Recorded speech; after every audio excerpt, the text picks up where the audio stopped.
Crazy Challenge. C'est le dernier jour aujourd'hui. Non, je suis triste. Ok, alors on va faire toujours un dislocator, mais ce coup-ci on va essayer de monter en lift derrière. Donc du coup ça va combiner un petit peu ce qu'on a fait sur la semaine précédente. Donc pour placer son dislocator, je garde là. Alors on va faire un mix des deux versions, de la version main qui pousse et de la version je passe derrière. Donc ce qui fait que je ne vais pas mettre ma main, et ici il va falloir que je tourne le buste vers le plafond pour aller placer la main ici. C'est-à-dire que je ne la place pas devant, mais je fais 3/4 de tour, d'accord, pour aller poser la main ici. Là ça va être le regard hyper important vers le plafond. Et après, priez pour que ça marche. Non, on va déjà faire la version simple, c'est-à-dire que je pose le pied au sol, je kick et je monte. Donc, je passe, hop, pose la main, kick et pousse. Voilà, donc là, il ne faut pas perdre une seconde. C'est vraiment une question de synchronisation. Si vous perdez votre seconde, vous ne monterez jamais en lift. Même avec le pied au sol, on essaye de mettre le moins de temps possible. Quand le pied se pose au sol, il faut repousser tout de suite. D'accord ? Si on reste 4 heures, l'exercice ne sert pas à grand-chose.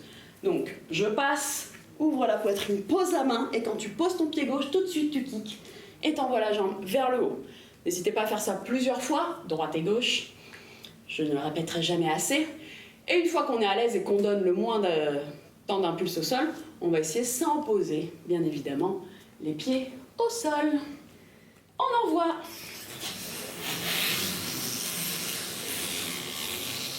Et on monte. Alors là, vous voyez, ça continue de spinner. Donc, je laisse aller le spinning, d'accord ? J'essaie de ne pas le couper. Alors, ce qui est un petit peu compliqué, c'est que ma main serre, mais ma main desserre un petit peu pour que ça continue de tourner. Vous allez voir qu'au début, ça peut faire une sensation très étrange sur la main du bas. On a l'impression que la main peut lâcher. D'accord ? Ça, c'est parce que vous êtes trop crispé sur la barre et du coup, vous serrez trop. Donc, vous avez le poignet qui tourne et la main, et la main qui reste accrochée à la barre. Donc là, il va falloir se faire confiance et être un peu plus détendu du poignet. Donc c'est-à-dire que je relâche pour que toute ma main et mon poignet tournent en même temps sur la version lift. D'accord ? Même sur l'autre version, il faut être un peu relâché. Donc des fois, c'est ce qui fait un peu la petite peur de spinner en fixe, c'est qu'il faut être relâché un peu dans les mains pour que ça tourne. J'essaye de vous le refaire une petite fois.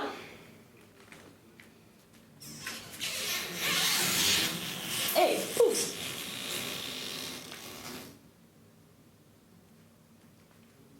Tac. Voilà, donc laissez continuer le spinning. Quand j'arrive ici, là ça demande quand même beaucoup de force dans le bras du bas. Donc je pousse.